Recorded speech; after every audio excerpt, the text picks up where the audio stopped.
With the Zoomers' heyday past peak, who's gonna replace us now? You guys' daughters are twerking at 5. 5! Where's the parenting? Oh yeah, that's not cringe at all. Let's talk about Gen Alpha, I guess.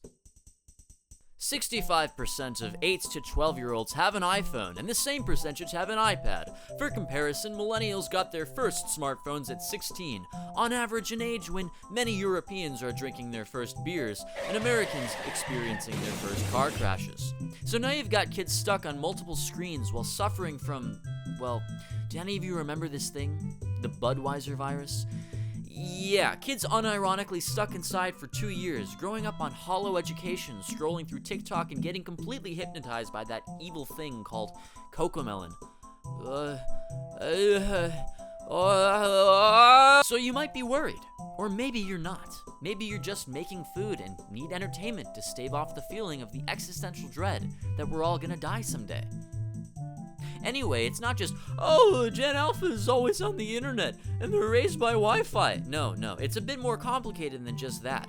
So class, let's compare Gen Alpha to what we experienced before the dystopian wasteland of right now. Back in the olden days, like 10 whole years ago, you could still go to the mall to explore the great outdoors. Now I have Netflix, and I don't even need to chill. Everyone says Gen Alpha will be the first generation to grow up with the internet, but that's missing the point, guys. It's not just the internet. We grew up with the internet too, but they will be growing up on the normie internet. The new internet is not the fun place it once was, where the creator could wield his magic wand and participate in the creation of 2010's internet culture, because now it's not us who shapes the internet, but rather the internet who shapes us. Chapter 1. Are you growing up in the normie internet? So, on the normie internet, there's nothing interesting to explore.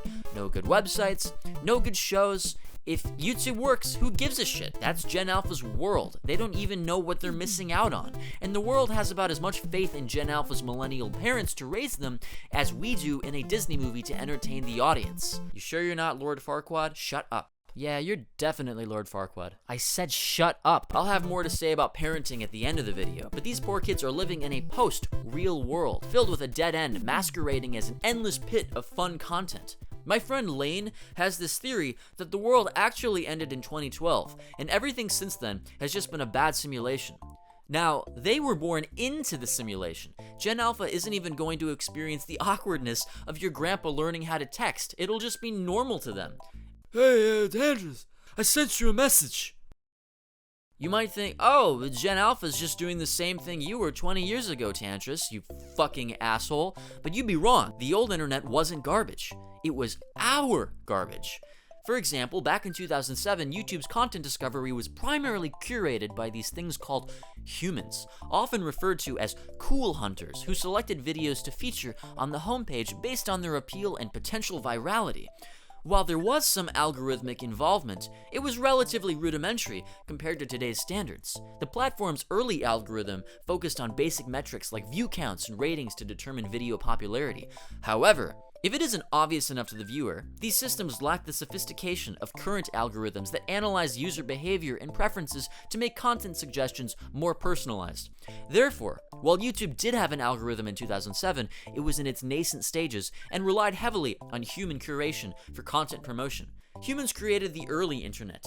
Humans interacted with humans. Do you know how much time from my life AI has wasted after me accidentally believing I was talking to a person? The answer, 10 hours. The first time I ever heard the phrase retention rate was only a few years ago, when Mr. Beast basically made it his mission to create content engineered to stimulate for stimulation's sake. It's like Big Chungus. The internet has deep-fried our brains beyond comprehension, but oh, you don't know what a retention rate is? Okay, if you click off this video and on to the next, you have told the algorithm that this video here is less valuable. Okay, the more you watch, the more it's recommended. Okay, but with any kind of art or expression, boiling it down to the numbers is a surefire way to boil off any room for artistic substance. It's not about the substance of what you say, it's about if you keep people hooked. So now we have a lack of focus on education, a lack of focus on sharing ideas for ideas' sake, and instead a shift to mindless entertainment. This idea comes from my pal Sam Green. I'll give him credit, but you know what an Etch-a-Sketch is? You make a Mona Lisa-like drawing on it, and then put it away, wake up the next morning, shake it, and bam, it's gone. Now imagine if that Etch-a-Sketch was a brain. One day you learn something, and then poof, it's gone the next. Hey kid, you remember what you watched yesterday on YouTube? Who am I? Exactly. Gen Alpha is growing up in the post-Mr. Beast era, where even if Mr. Beast isn't necessarily the most beloved personality on the platform anymore, the amount of editing and clips shoved into any one clip or video is done so deliberately. I once met a YouTuber with about 200,000 subs, and he told me that for every second of retention, up to an hour of editing can go into the video making process. Before now, with the desktop computer being the only hub for internet interaction, smartphones, watches, streaming services, and the like didn't have the grip on our balls and attention spans as they do now. And with the inversely smaller amount of creators back then, there was more novelty on top of less crap to sift through. Young Zoomers like me started using the net on average around 8 years old, but we didn't have iPads, that's for sure. I recall 2006 being the year it all sort of began, and even then, I had to be careful because my mom would sometimes find messages I had sent to people from other channels. Look, I was obviously an idiot for that, but imagine children at the age of 4 already completely sucked into the digital world with predators and nasty people waiting for the right moment to pounce. Chapter 2, Helicopter Parenting. A lot of people blame technology, economic comfort, or shifting values for making people less resilient. But Dr. Jordan Peterson, the left's favorite intellectual, thinks it goes deeper. Biological and cultural changes are at the root of everything. So buckle up, bucko! Parents today have fewer kids and are having them later in life because the cost of living is steep. So they naturally get more protective. If you only got 1 or 2 kids, you're way less likely to take risks with them because we're a selfish species obsessed with procreation. And you don't want your DNA to die, do you? The rise of single-child families play a big role as well, with some studies suggesting only children struggle more with social skills. Peterson's take is that shielding kids from hardship just sets them up for failure later, which I guess is true. The best way to build resilience isn't to keep them safe. It's to let them face risks in a controlled way so they actually learn how to live and handle life. I feel like I'm representing as a Zoomer. I mean, I've made myself breakfast every day for 1 day. So come on, guys. I deserve a little recognition here. Does anyone care for my scrambled eggs? They're good. Okay. So, millennial parents are raising Gen Alpha in a way that's totally different from how Gen X raised Zoomers. Quick reminders that Gen X, born between 1965 to 1980, were known as the latchkey kids because their parents were never home after school, which pretty much made them all little Frodo Bagginses, exploring the neighborhood like Mordor. And the free-range upbringing they had did, in some way, influence their preference for more free-range parenting that fosters independence in children more than their boomer predecessors. However, unlike previous generations, millennials are approaching parenting with the same level of research and strategy they'd apply to their careers. None.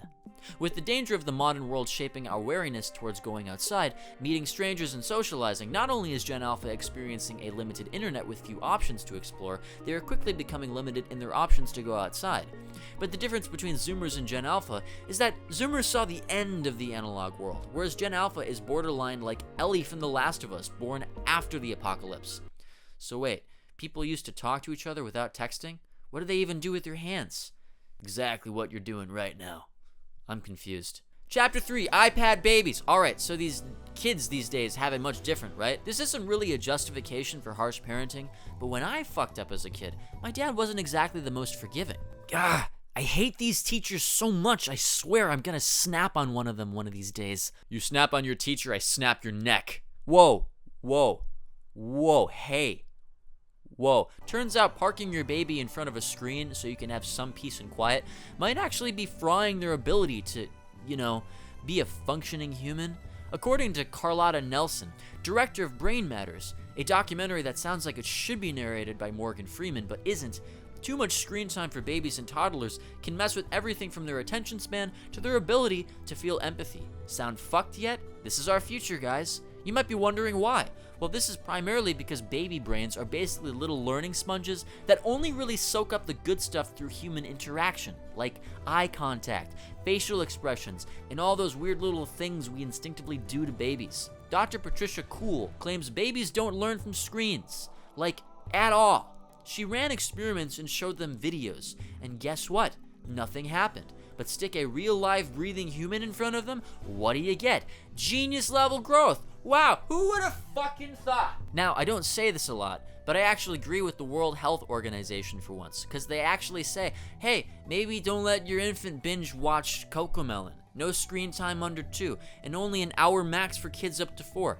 Screens aren't just rendering kids' attention spans to that of mongrels, they're also hijacking their ability to just sit still, be bored, get creative, and even read faces. Babies who stare at iPads too much might grow up to think sarcasm is a type of seasoning. And here's the kicker. Without enough face-to-face time, kids lose out on learning emotions, empathy, and how to handle frustration without flinging a fucking iPad across the room. Harvard neuroscientist Charles Nelson, not to be confused with your uncle who sends conspiracy links at 2 a.m., says babies need that feedback loop from real humans to figure out emotion. If you absolutely have to hand your kid a screen sometimes because life happens, you gotta make it intentional, man. You gotta watch with them. Talk about it, narrate, pretend you're the David Attenborough of baby TV time, because the real magic isn't in the screen, it's in the interaction. It's funny because, again, crediting a friend's observation, millennials thought the world was fucked up. We Zoomers think that we're fucked up, and I don't even think Gen Alpha is gonna know what fucked up even is. But, as always, Scrutly Mutley.